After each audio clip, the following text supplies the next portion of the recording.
All right.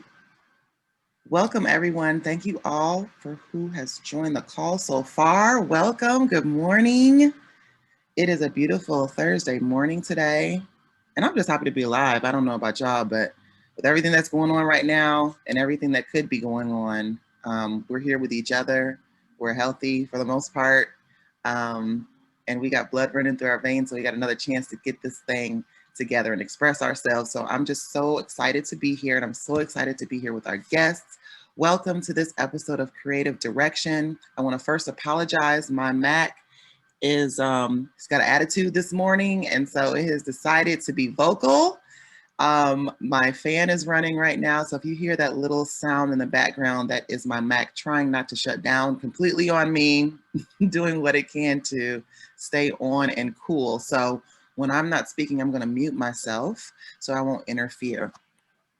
So I want to thank you all again for coming to this episode of Creative Direction, The Road Less Traveled. I am your host this morning, Valerie Thompson. I'm the chair of the Mosaic Committee of the American Advertising Federation, the Toledo chapter. Our mission is to ensure that diversity is created and celebrated in our local art and advertising communities.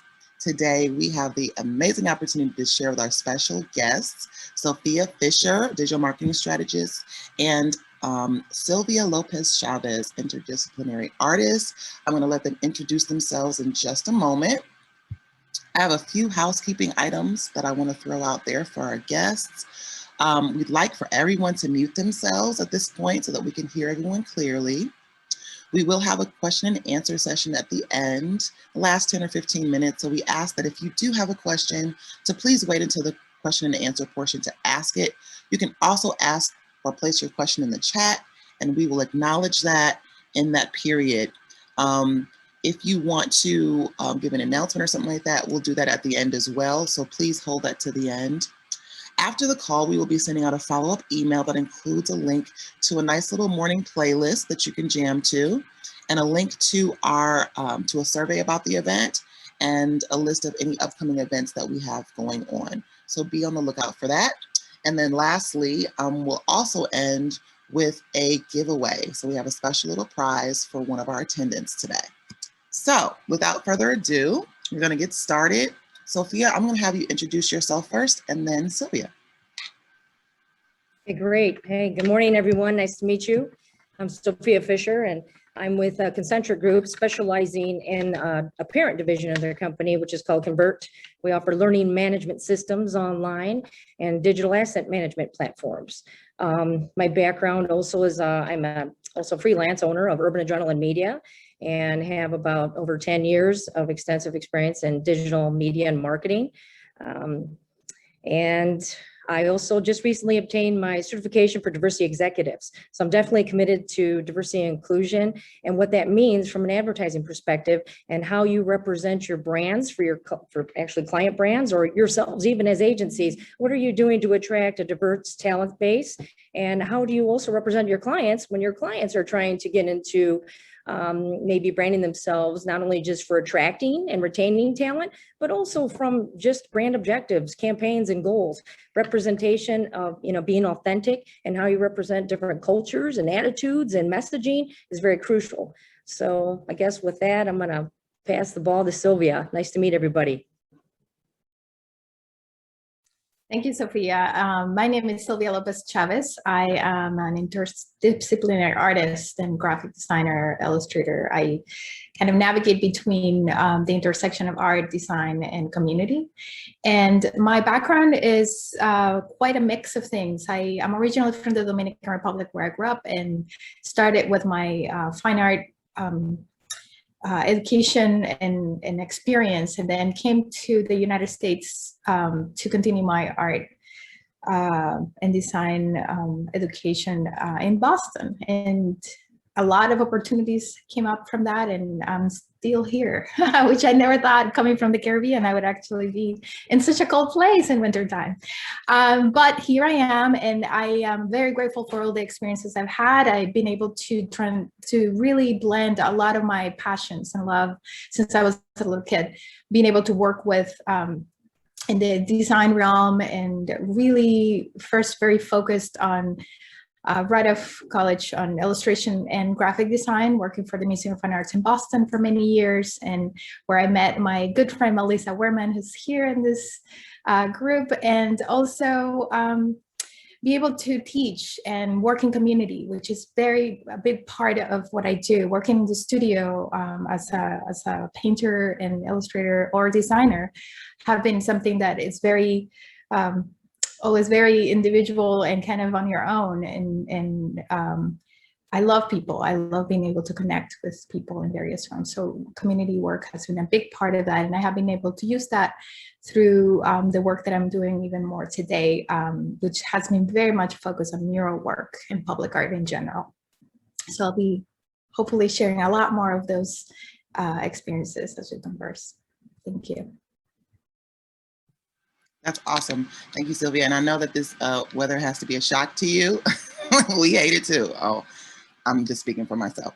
I am actually traveling to the Dominican Republic in August for the first time. So I'm very excited about that. That just reminded me when you said that. So thank you, ladies. Awesome start to our backgrounds, and actually a great lead into my first question.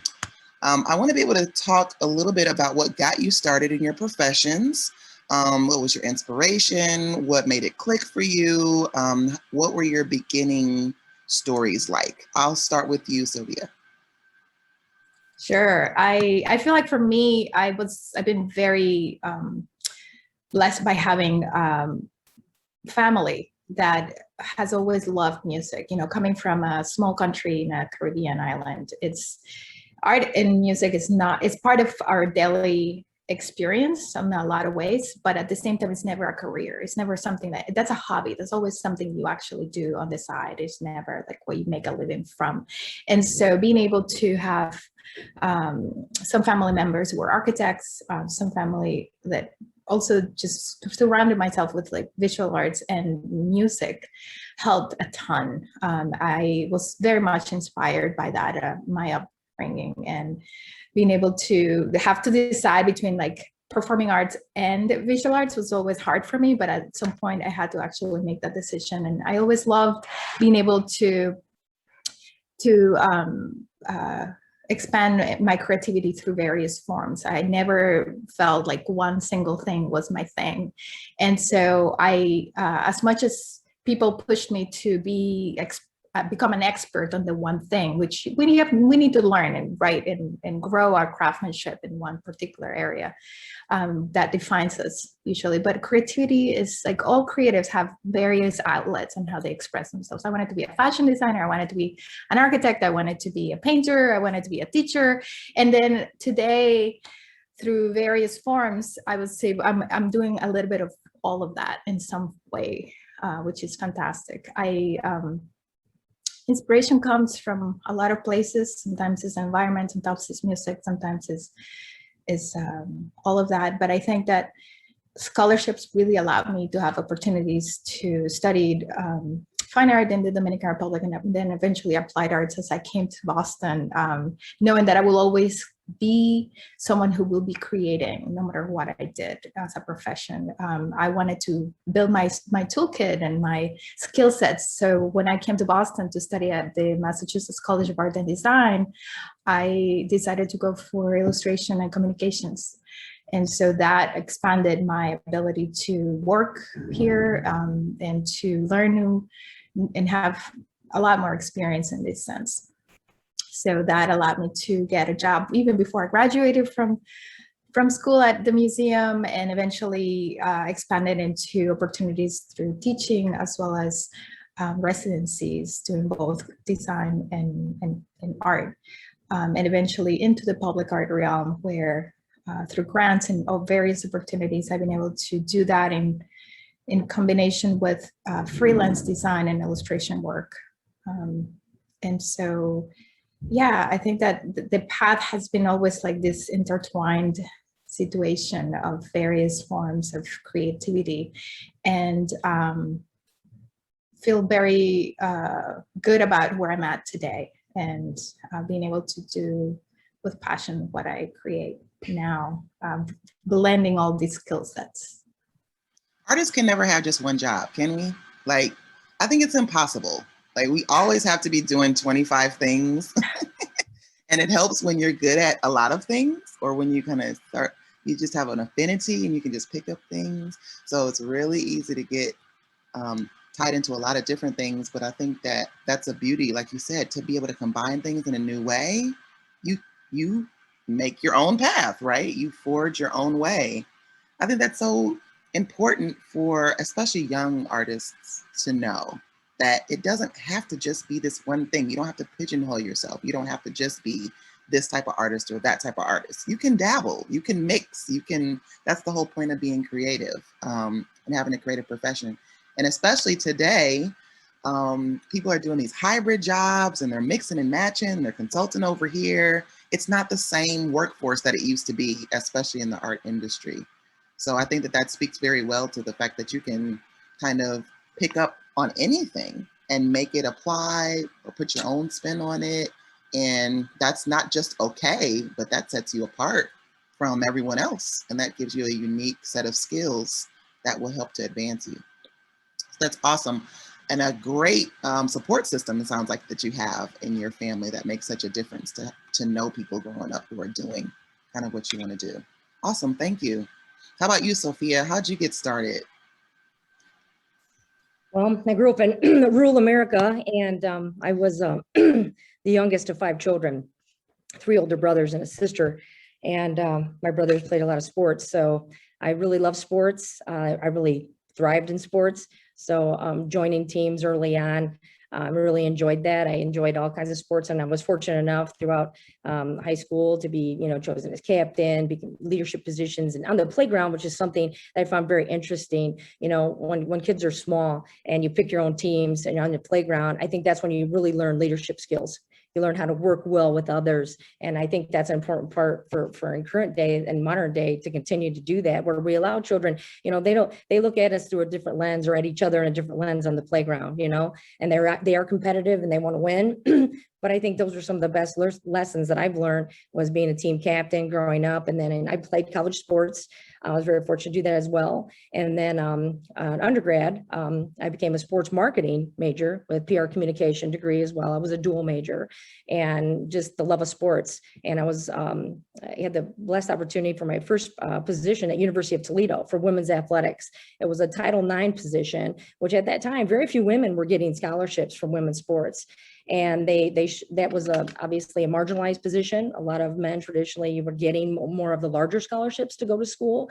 So I definitely, resonate with what Sylvia said, and being able to afford to be able to go to school. And when you can do it through a college scholarship in sport, there's so many things that you learn there. So really that got me into that creative space, and working there, being the first one in the door when you're pioneering. We set attendance records. We were fortunate to have an amazing women's basketball team.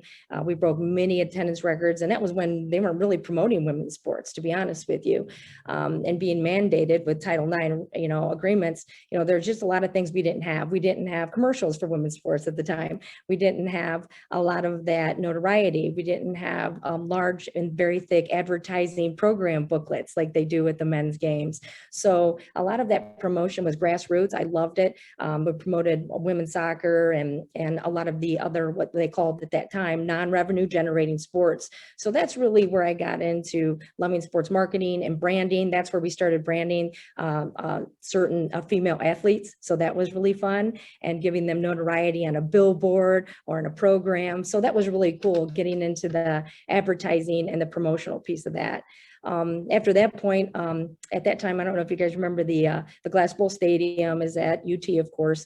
And before that was built, that was cutting edge at that time, to have stadiums and auditoriums that were built specific with luxury stadium suites. So I met SSOE there, and that's where I fell in love with architecture and urban planning. And then, I got a degree in a master of education also, but then I fell in love so much with architecture and design that I ended up going to University of Michigan Michigan to pursue that love. And I stayed in that career, which again, when you're selling the intangible, you're meeting with people to design a building, to build out a space, it's a different type of discussion, because not everybody can visualize like a lot of us here on the call. We're creative types. We think differently. We can imagine, and we dream of things and spaces and what they can turn into. So that was really, I think, the second love that I've had is the design of spaces, and on an urban scale, specializing in how cityscapes come to life, and murals, and how art and music and culture really bring to life a city. So I think really here, that inspiration for me led me to love people like Maya Lin,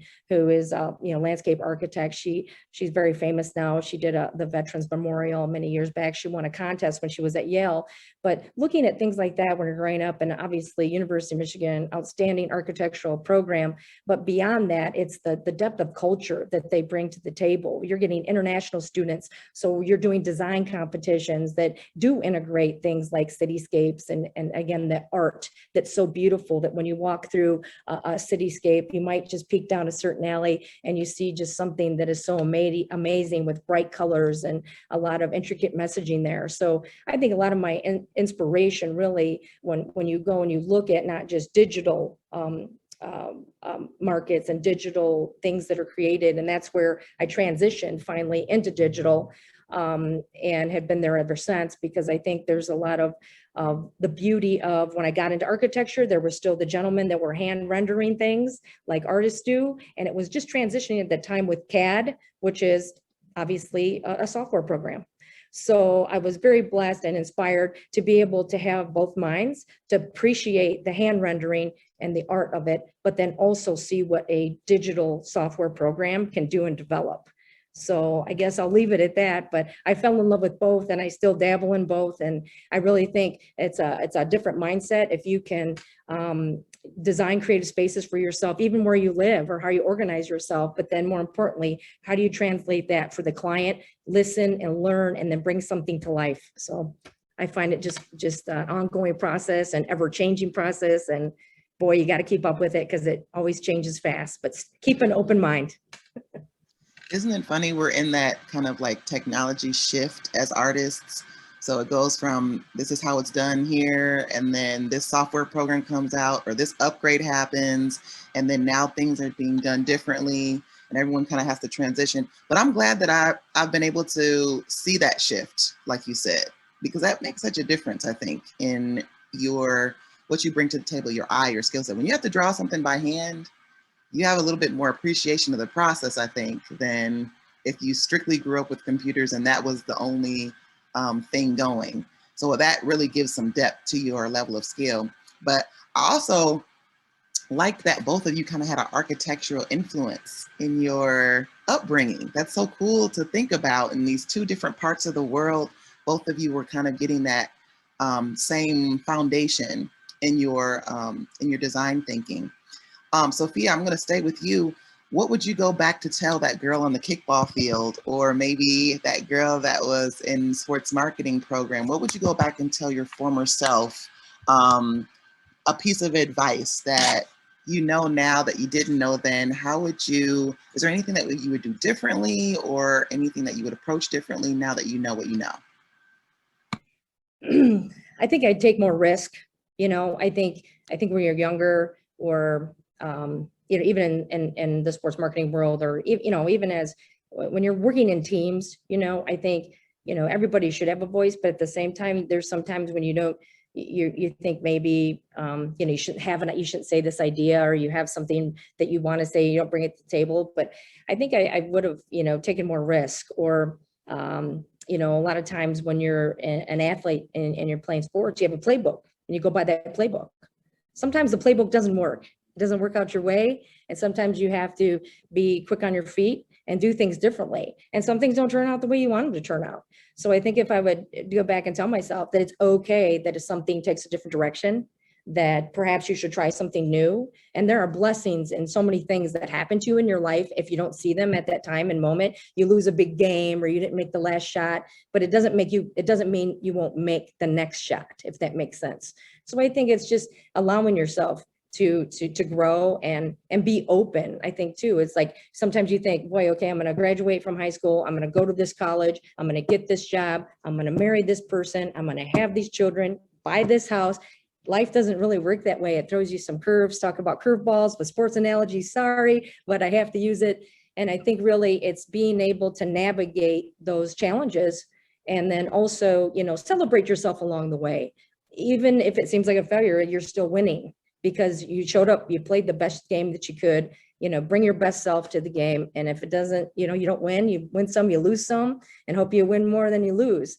But I think that's really what I've learned over the years. When I was little, I just wanted to win all the time. You think that's the most important thing, but in reality, you're successful because you're learning that entire time. That you learn from every game, you learn from every pitch, you learn from every campaign, you learn from every situation. I personally do, and I think that's what I encourage others to do is just continue to be gentle with yourself and get to the next win.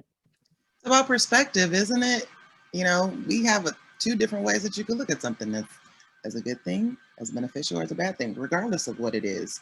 So that's excellent advice, because I think that sometimes we can be short-sighted, disappointed, frustrated early on, not realizing what potential that seemingly bad situation had to be a good thing in the end, right? And yeah, I'm off my life timeline too. When I was in the second grade, I made a little book that said by 30 I was supposed to be president. So I'm a little off schedule with that, but we're gonna bring it back around. We got a couple of years. We can still come back. Okay, same question for you, Sylvia. What would you tell young Sylvia? Oh, I couldn't agree more actually with what you guys said. And Sophia, totally on point with like being open and into what you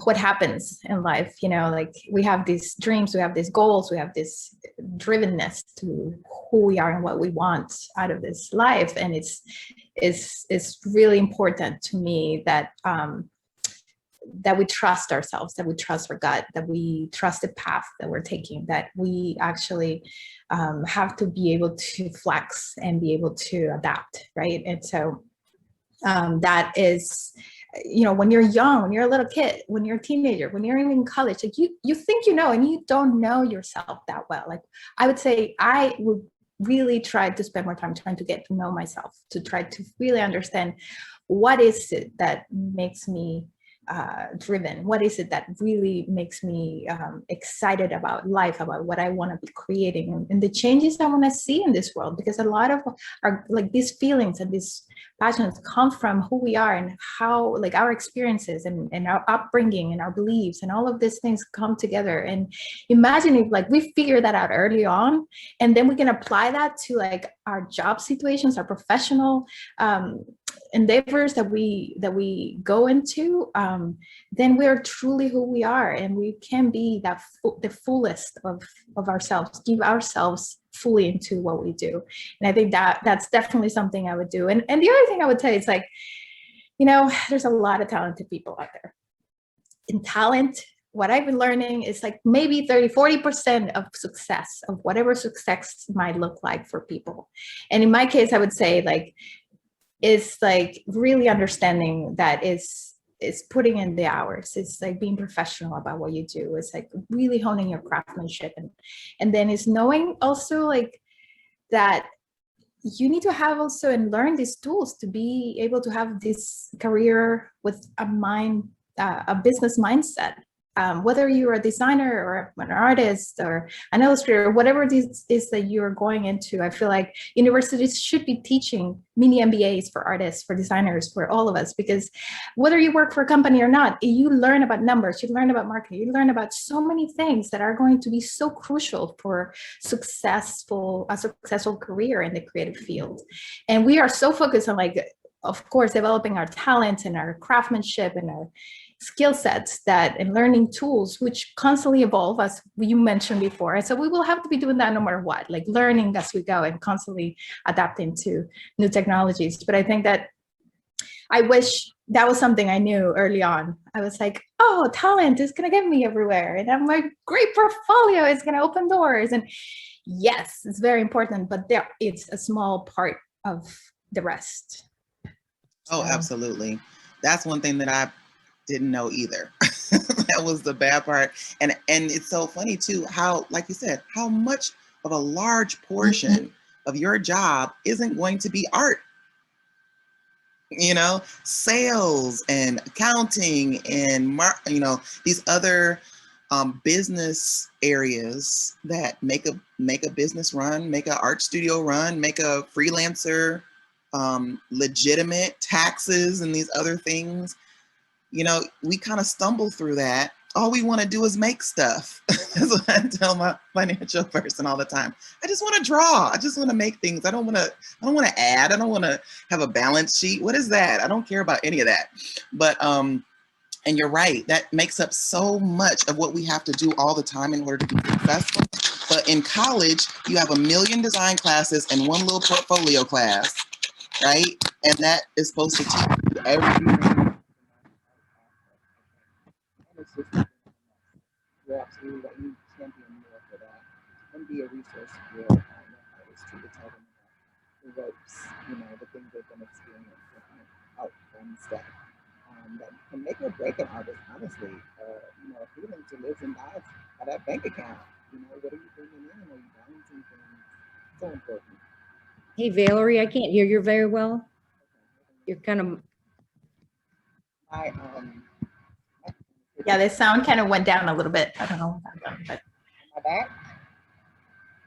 It's still a little low. It's kind of.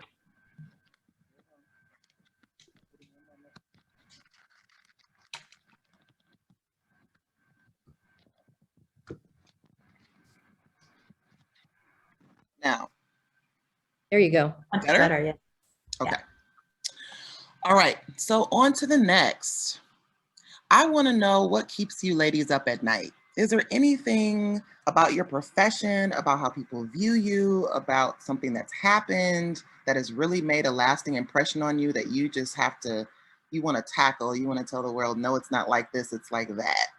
Is there anything that has come up that has been an experience with someone in your field, a client, an opportunity that made you say, wow, this really needs to change. I need to do something about this, or something needs to be done? Anything come to mind?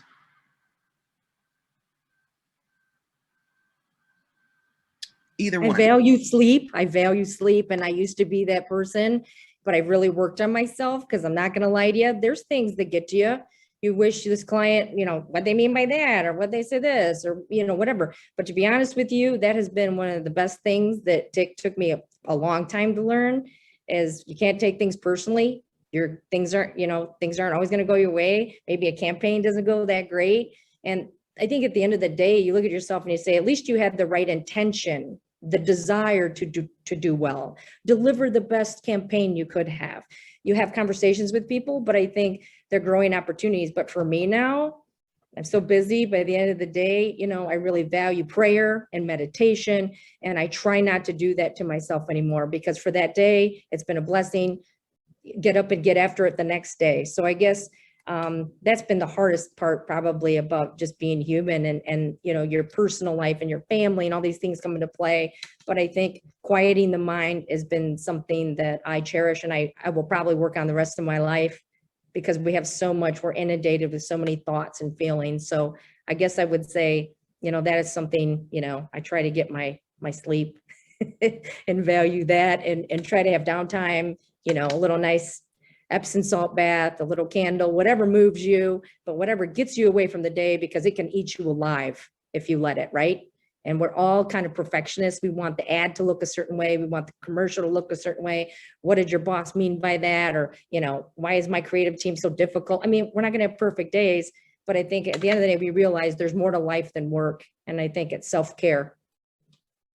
Absolutely. That's an excellent point. Go ahead, Sylvia. Yeah, no, I couldn't agree more. I think that COVID especially has taught us how important, it just slowing down, I think, last year for many reasons. I think showed a lot of us the importance of taking more time for self-care and being able to not only for the long run, like we realize when we stopped how hard we've been running, how much we've been doing, how little we've been sleeping. And I think that with all the hardships and the difficulties that come along the competitiveness of this field, there's so much out there that we feel like we have to all constantly be giving 200% always. And my hope is that, the lessons we've been learning also this past year, for me especially, because I am a workaholic. I love what I do, so I have to I have a hard time dividing personal from professional and work. And I constantly can be working when I'm with family, when I'm with friends, when I'm with myself. And I think that that's so important to be able to take that time and take care of us, because for example, in my current field, like painting murals or creating work outside in the public realm, it's very taxing on your body. It's very physical. You are exposed to elements sometimes, and or many times, and you're on your feet a lot. And there's an aspect of this that I have to be constantly making sure that my body is in the right shape to sustain that. And so making time for exercise and making time for rest and sleeping. Otherwise, in the long run, it's not going to be something that will be sustainable. Will burn out, and I have gotten to those moments myself where I'm like, whoa, my back is about to give in, and I have to take care of me. And so I think that also part of what I've been experiencing as an immigrant and woman of color in this country also is that, throughout my life, you have had to learn to sustainability, right? For all the different kinds of experiences you have, discrimination due to race, due to being a woman, due to your age, there's so many aspects within that have taken a role, and learning that also has filtered into my way that I also have been working and rethinking about sustainability and how we actually work for ourselves and for the long term, be able to impact, be able to do the work we love and care about with mindfulness, with not just for you, but also for others, because that is actually something that really matters also as you're working with clients, or you're working with community, with whoever it is that is engaged with you, being present, being able to be there for them and for yourself. And I think that's super important. And more than ever, I hope companies and, we all start really looking into that and taking it seriously as we continue our work in the fields that we work in. Absolutely. That's so important, because like you said, my mom used to always say to me, you're no good to anyone dead, So when you have an opportunity to, take care of yourself, get some sleep, not be so hard on yourself, find common ground with someone else instead of finding the dividing forces, it makes such a difference, even in the creative process. I don't know about you ladies, but the more relaxed I am, the less stress, the more I'm free to have my mind go in a positive direction. And then I'm able to create a little bit better as well, collaborate a little bit better, have better conversations. When you're stressed and worried and about all these other little things, you're snapping at people and the work suffers, and we don't get the best out of ourselves. So I appreciate that perspective, and thank you for swinging it back to the positive, because that's where we need to stay and focus. And on that note, I want to talk about your biggest successes. So I'll start again with you, Sylvia. What was a favorite project, or one of the, it doesn't even have to be art related, but tell us about one of the most memorable or more successful, what you could consider successful moments in your life. Well, I feel very fortunate, because I throughout all the different experiences I've had, there's been so many opportunities for both success and failure, and you learn from both and you grow from both. And I think they're equally as important. And I must say, for me, working for myself, having my own business, and being now doing so for the last 8 years. It's amazing, and it's something that I actually feel is super important is to be able to work with people and educate them and what it takes to do this work. When I worked for companies before and for organization institutions that you're under this umbrella, this like very covered and protected environment to some extent when it comes to financial or insurance or any of the other things and aspects of that. And like running your own business, you have to be conscious and thinking about all these things also of what it takes to do this work. And that educational component is so important. And I think that for me in the last year, especially this year, actually we're in June already, some of the biggest successes come from that I'm proud of, at least, that it's something I've been learning and it's been challenging, is to actually be able to negotiate contracts with big tech companies, that would never say yes to this legal contract of me owning my own rights as an artist and designer, of me owning, or paying for this like usage forever of my imagery in their whatever ways and forms, digital platforms as well as printed, and be able to have these hard conversations with like 8 people in their legal team, not being a lawyer, not being someone but understanding my value. I think that that's been super important, and being able to explain and talk about the importance of why I need to retain my copyright. Why is it important for me as an artist and designer to be able to, this is my livelihood, this is how I make a living, and this is how it's so important. And being able to educate them and open their eyes, not that they probably didn't know this, but the conversation needs to happen. And I think that that's happening more.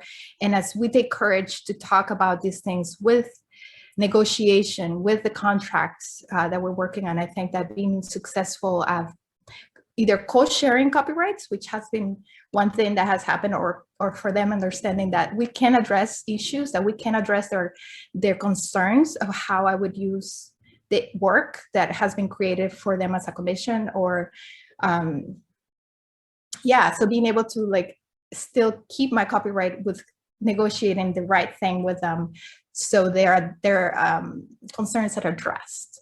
And I think that to me is a huge success, working with like Twitter, Google, Facebook. Like it doesn't matter, like big people that are used to working worldwide with everybody, and they're like, yeah, we work with very famous artists who that's what we pay them, they agreed to this contract. I'm like, well, good for you, but that's not good for us. And that's definitely not good for me. So what are we going to do? Let's talk about it. You want to work with me? This is how it's going to work.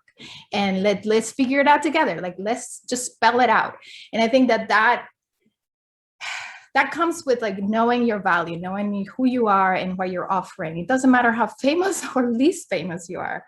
It's about who and how you value yourself and what you're offering. And when you don't do that, I think they don't see that. They actually respected me more because of me being able to stand up for what I believe and what I think is right. So I think that to me has been some of the biggest successes of this year for me. That's awesome. That's a huge hurdle that I think a lot of us. I mean, we all women on the call, I think, right now. And that's something that a lot of women struggle with too. That standing up for yourself. First, you have to know what you're talking about. You have to know that you have these rights, right, in order to champion for them. But then what a victory to be able to say, this is who I am. This is what I want. This is what we're going to do if you want to work with me. That's been like an eye opener for me in my art careers. Like, if they want to work with you, they'll figure it out. They will accommodate you. We are so sometimes scared to lose the contract or the opportunity. But like you said, they respected you so much more for standing up for what you believe in and for what you know you deserve. And I think that speaks volumes to your character and your where you've gotten to be, the level of artistry that you've gotten to know that, you know what, this is what I believe in, and you're gonna fall in line or you're not gonna work with me. And that's what it takes to bring about change. Sticking to your guns. Thank you for sharing that. How about you, Sophia? Any particular success that stands out to you? I think from a milestone perspective, early on in my career, when you pioneer, like again, back to University of Toledo days with women's sports, maybe, it took years to gain momentum, but now you look at women, they have women's professional basketball, you have women's professional soccer, they're getting paid big contracts, LPGA, things like that.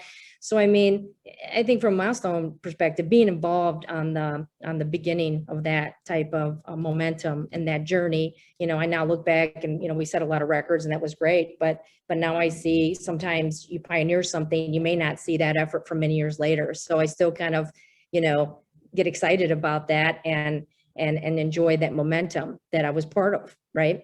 And then moving on to my architecture career, one particular project stands out. It's located at 338 22nd Street here in Toledo. It's in the back of Mercy College. It was a project I did for two gentlemen. They've been together for, I'm going to say over 20 years now. And they wanted to, they purchased a parking lot from a physician. Instead of making it, leaving it a parking lot, we made it into a very non-traditional looking building, galvalume metal siding, probably 2,600 square feet. If you go by it, it looks like a bread box. You're either going to love it or you're not going to like it at all. I was involved from the design. It was lean type of design, if you know what lean design is. So it uses, we didn't do baseboards, we didn't do wood finishes on the interior. It was a radiant concrete floor heating system and two-stacker. It was designed to be a photography studio and living quarters. In the backyard, it has a lot of commercial glass on the inside. It's got a over a 10, I'm going to say 12-foot courtyard, but if you go in the interior, it's got a 3-lane European lap pool. So when you walk in there, you don't feel like you're in Toledo at all. You think you're completely somewhere else. And it's very clean lines, modern lines, and again, involved from design all the way through construction. I was never supposed to build it, but we set it out to bid, and it took us a year, by the way, to get it approved through the Plan Commission. So it was very different, very unique for the area. And after I would go door to door as an urban planner, and it was as a real estate development, it was my first project as an actual developer in a company called Project Lean at the time. And we applied lean manufacturing principles to this, meaning again, you want to waste less, you want to eliminate any type of waste. It'd be like all of us cleaning out our closets and getting rid of shoes we haven't worn in years. So it's that premise, waste elimination. So with that being said, I was never supposed to build it, but the contractors locally they kept coming back and saying, you forgot the baseboards, you forgot the finishes, you forgot this. Say, nope, they don't want any. That's what they want it to look like. So it's a concrete radiant floor heating system. They don't want, a carpet. They don't want heat tile. They don't want. So it was an amazing project that hadn't been done in our area before. And I was, again, I consider it a huge success because of not only the nature of the project and the scope, but then while I bid it out again, I was able to bring it down into budget for the customer. So that's always a challenge. And I think we mentioned it earlier in this conversation. There's so many other things that go beyond the creative bent. So for me, I may not be the architect that's drawing it, but I think you have to, as a creative thinker, understand the ideology and have the listening skills to know what the customer wants created. It's great that you have your own ideas, but I think a lot of times as creative people, you're like, oh yeah, let's do this. I want to do this. That'd be cool. And then we're like, well, that's not what the client wants. I think there's a fine line there. So I don't know, I found it to be a successful, journey for me above and beyond, my architecture career and blending into marketing, because I think you're right, Val. I think when you said, you have to be sales minded to some degree, you have to be, a project manager to some degree. And creative thought doesn't mean you have to do Adobe Suite. You can come to the table and what's an idea worth to you? If you're my client, what's an idea worth? If I come up with your company name or work with the creative team to do something else, it doesn't always mean you have to be that actual orchestrator. But I think you're right. You have to be a business person. You have to understand team management. Team dynamics are fascinating also, by the way. So I think the architecture world and project management and being a developer really is no different than running, in my opinion, creative agencies, because you have to have a good foundation. You have to have good teams like you do contractors to build anything solid. And then you have to be able to have a good project manager and great leadership to make sure that that campaign comes out right. Again, just like your house or a commercial building, if you're not all working together, you're going to have a leaky roof, and that's not going to be any fun for anybody. So I guess that would be a success in its realm, and many others. I can't really just tell you I had one, because sometimes you learn in the smallest things, the smallest movement can be a huge success, but you might not see the reason until later on in your career. Absolutely. I found that so many times.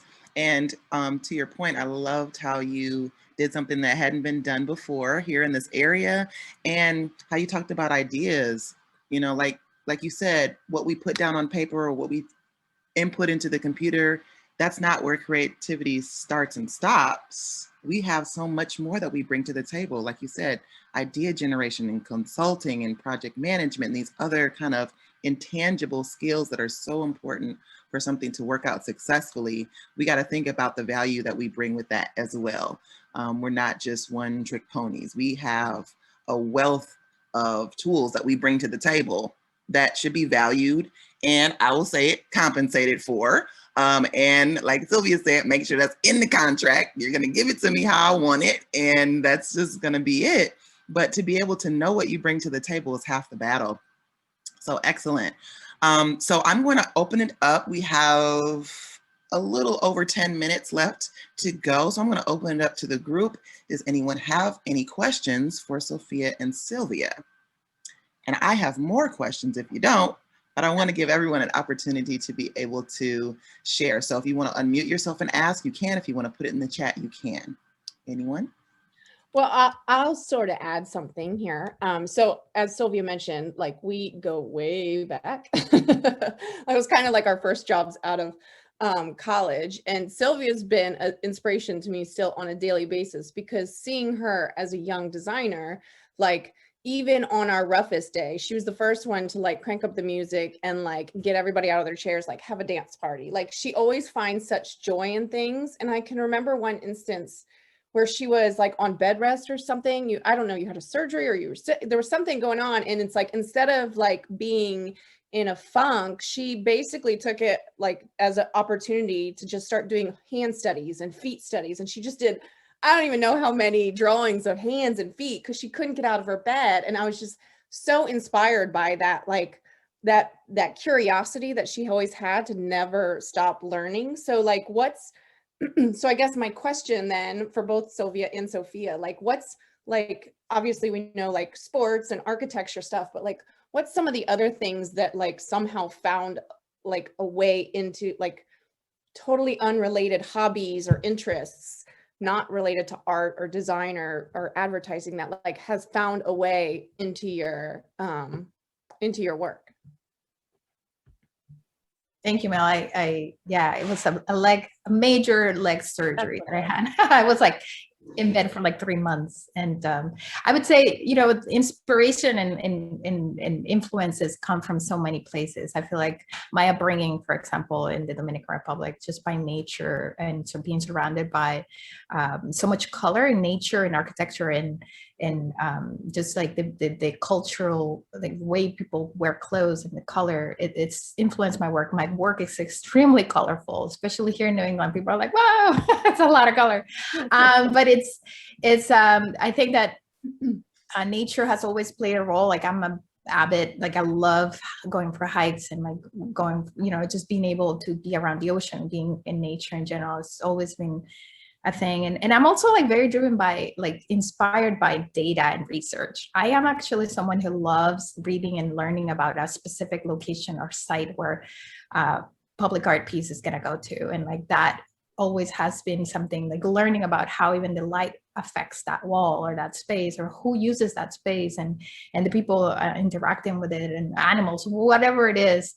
It's always been also something that is very exciting. And I always have found, in also we were talking about music earlier, and music is such a huge part and aspect of what influences my work as well, and since I was very young. So that's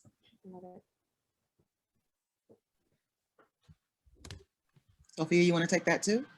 Sure, yeah, I would say, so I have 28 nephews and nieces. And so in being also, you know, I am Mexican, British, Irish descent. So there's a lot of hot blood in the family. So they all have some event or something going on. But for me, really, a lot of my inspiration comes from being around the kids and I also for number of years I was on the board of Good Grief Northwest Ohio, and giving back and helping children to deal with loss and grief. But really, it's kids, man. Being around kids, I've volunteered to coach my nephew's baseball team. And these guys are 8 years old, and boy, is a dandelion more exciting than a baseball getting ready to get flung at you. They just want to sit out there and lay in the grass. I'm like, what are you doing? So I really enjoyed that process, but it's kind of funny because it's that innocence and that level of, that whole, attention deficit thing that's going on. But then that they're so cute and they're so fun, and the things they do and say to each other to motivate and lift each other up, and they're high-fiving and they all want to chew bubble gum, but I'm afraid they're going to choke on it. There's all these rules that come into play because they see Major League Baseball and they all want to be that guy, right? So I really, kind of get my inspiration a lot of times just from being around, just kids, the things they say and the things they know, and the technology. I also have a niece that she's 10 now. She comes into my house and she says, "Hey, Aunt Sophia, what's the Wi-Fi password?" I mean, I'm like, what? And they're just putting their hands in everything. So it's fascinating how, to see them in technology and how they understand the different social media platforms, how they communicate with one another. And it helps me to stay current, I think, and relevant, but also, it's a great foundation for me to get outside, remember, your childlike mind and your mindset, and how fun it is just to hang out and just, instead of watching TV, it's a no-brainer. You're sitting outside, we're having cookouts now because of COVID's, situation has shifted. It's not gone, but it's changed obviously for us. But man, I tell you, the kids are a blast, and they say the funniest things, and they're so innocent. And I think for me, I think that's what it's all about. If you can stay younger and relevant and be around younger stimulation, and there's a lot of joy in that, and they're much easier on each other than adults are. I think that's what led me to a lot of my certification for diversity inclusion.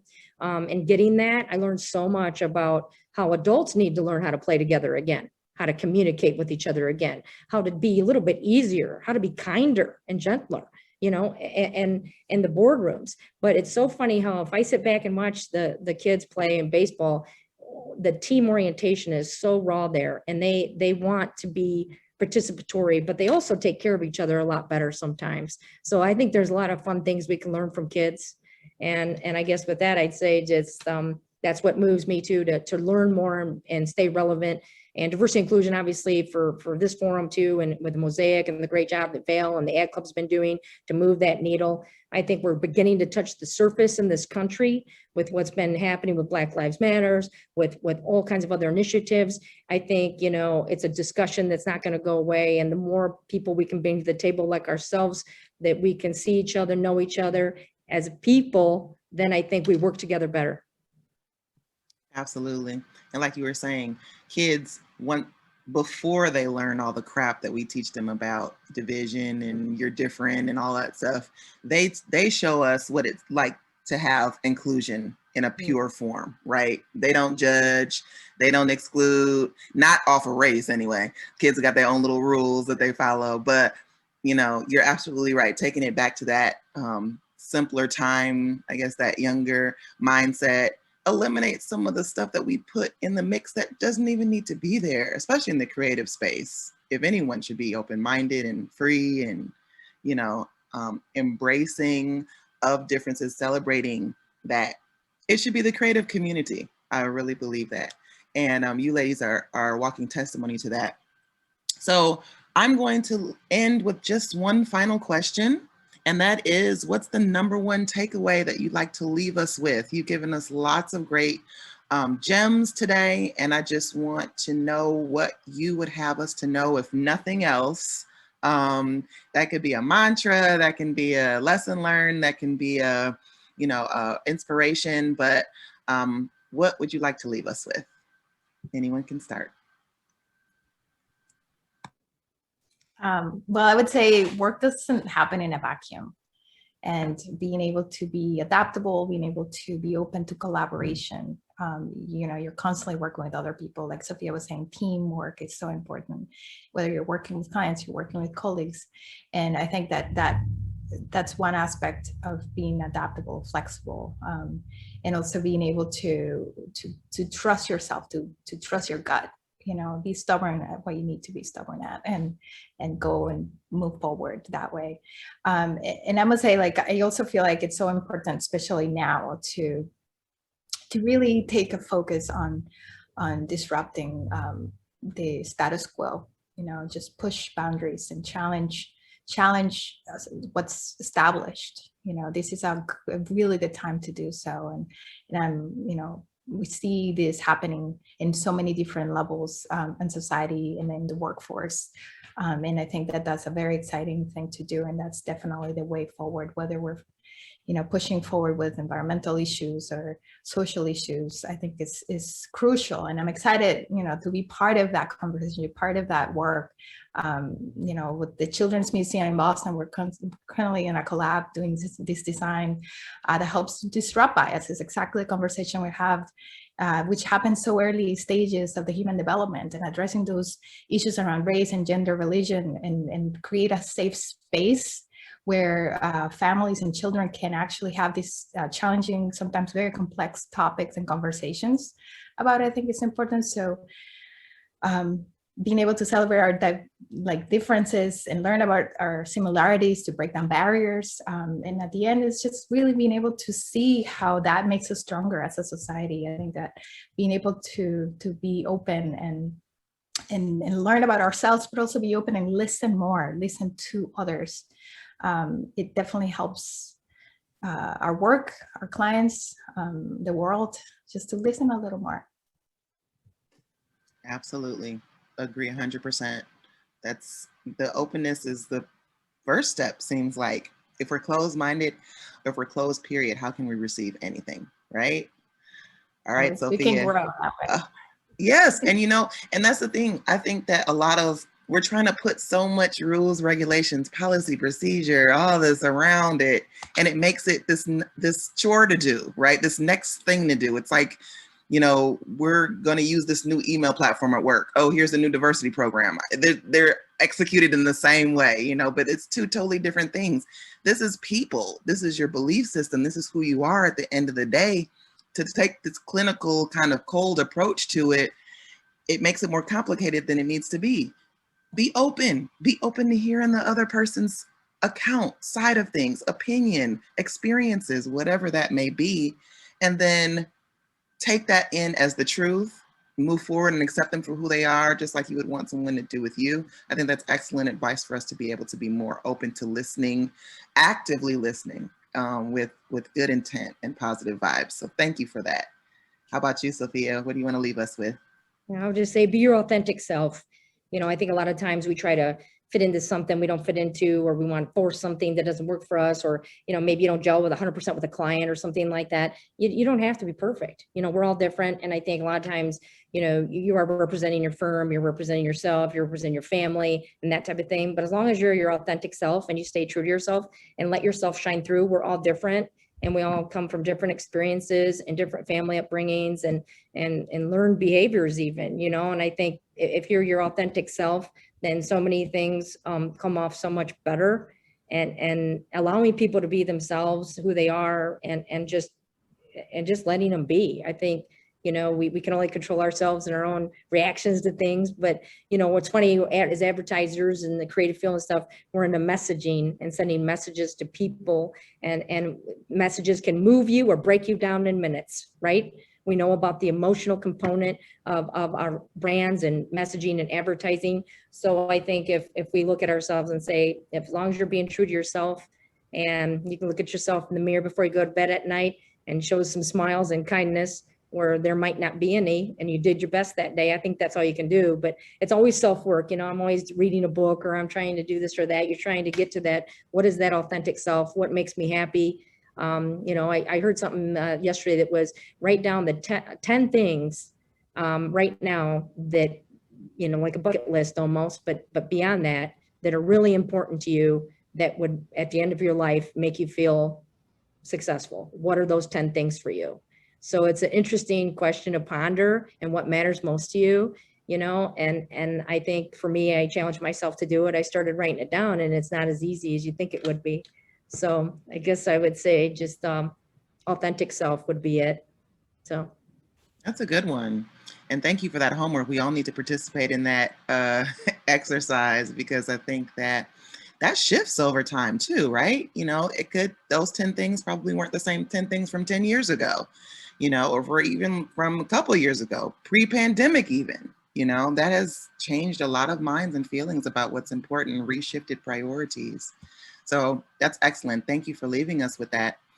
So this was great, y'all, wasn't it?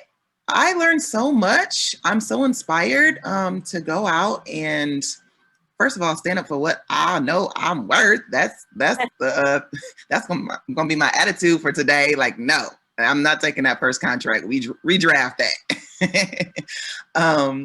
And then to take the road less traveled, to be able to make your own path. Thank you, ladies, so much for being with us. This was amazing. I really appreciate your time. I appreciate what you're bringing to the table, to our industry. Your not just your creative work, but your approach, your mind, your attitude, your disposition, everything that you bring, the whole package is so much appreciated, so well representing this wave that is going to make a big difference in change in this world, not just in the art and advertising industry, but in this world. And like you said, Sophia, we're the messengers. That's so important. So with every project, you all are bringing such a great message to this world, that you can be whatever you want to be, how you want to be it, on your terms, and still be able to impact everyone positively. So thank you so much for being with us today. I want to give a huge thank you to my committee. I see a couple of members here today with us. We are, again, the Mosaic Initiative of the AAF Toledo. We do have a raffle winner. It is Denise Bourbon. Yay! Denise, you have won our raffle today. It's me? It's you. Hi, Val. Hi. I know Denise worked with Owens, and she has been very instrumental in all aspects, but especially in providing opportunities for interns at Owens. So it's well-deserved, Denise. You've been rocking with us from the beginning. You're on most of our calls, so I just really appreciate, and I'm happy to celebrate you. You have won this wonderful Make Your Own Lane mug. I love it. Yes, so I know that you make your own lane every day, so make sure to show this prominently at the office when you drink your coffee. I will. Tell people. Thank you. No problem. And I just want to say that there are 2 events coming up after this that you might be interested in for AF Toledo. We are going to have a virtual happy hour on Thursday, June 24th at 5 p.m. It is free. Register now. It's going to be between 5 and 6 o'clock. Just come and reconnect or connect for the first time with Ad Club members and toast from your home. So that's going to be really fun. And then our next Coffee with Creatives is going to be Thursday, July 8th. It's also a virtual event, and this is going to be about freelancers. If you're wondering if freelance marketing is right for you, whether it's full-time career or moonlighting for extra cash, freelancing requires a certain blend of energy, inspiration, skill, and maybe a little crazy. I would dare to say a lot crazy. But if you're ready to explore those options, then put yourself into July's Coffee with Creatives, drink it in, as our experienced panelists answer your questions on the joys and pains of freelancing. Stir up some talk on how to get started or take your passion to the next level. So those are my announcements. Anyone else have any events or anything that you'd like to share? Sylvia, Sophia, anything that you want us to sign up for, look out for? You can give us a shout now. Just real quick, I want to say shout out to Val. She always does a great job of navigating the conversation. And so everybody, Ada Val, she puts a lot of work into these. So thank you. And then mucho gusto conocerte, Silvia. Que te vaya bien. Gracias, igualmente. Yeah, I look forward to engaging in some of these other conversations. Thank you, Melissa, for bringing me in and making me aware of this amazing group. And yeah, there's lots coming up. So I would love, actually, I don't know how to do this, but it's so many creatives that are amazing, I'm sure, in this group. And I would love to learn more about your work as well. Instagram, social media, I'm open to like follow people and learn about what you do as well, and continue to expand the community and network in the creative field. If you ladies don't mind, we'll put your social handles in our follow-up email so people can know how to contact and connect with you. That's okay? A great female power. I like all the females. Girl represented. power this Thank you, ladies. morning. You guys are all awesome, and I'd love to connect with you another time again. So great people. Thank you so much. Awesome. Everyone. Well, thank you, everyone. I'm going to let you all get back to your day. Hopefully, you're inspired to do something amazing today.